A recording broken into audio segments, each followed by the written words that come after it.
I'm Excuse Gen me. Z, born in 2000, Mhm. first wave Gen Zer, and a lot of artists that are either millennials in the 90s, a lot are not educated.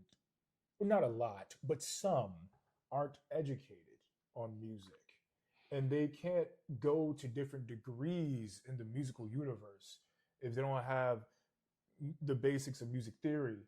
Mhm. And it seemed that your father was also a wizard, and it made him better in a way, and also a better producer in a way, because he had music education Yeah, in his toolbox. yeah. Well, the education came by several different sources. One, he had a father. My grandfather was an accomplished violinist and wanted to be a symphony violinist, but because of the area he came up in, they wouldn't allow blacks to be in orchestras at the time.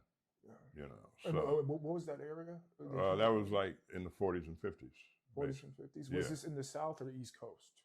Or Well, they were in D.C., which was considered the South, or the Southeast, I guess. But because of segregation and Jim Crow, they weren't allowed. Matter of fact, you had people like David Baker, who was a very a well-known teacher. He ended up becoming the person who put together the jazz department at Indiana University, and they told him that he auditioned.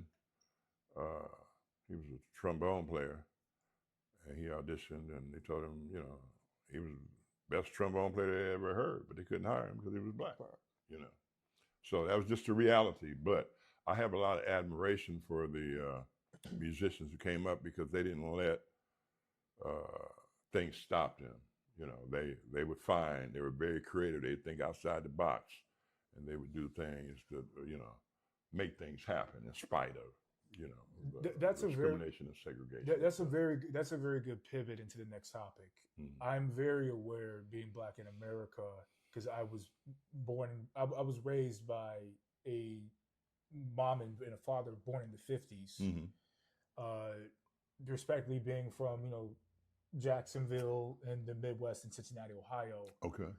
In your own experience as a son looking up to your father, was your father ever vulnerable with the family about what he went through?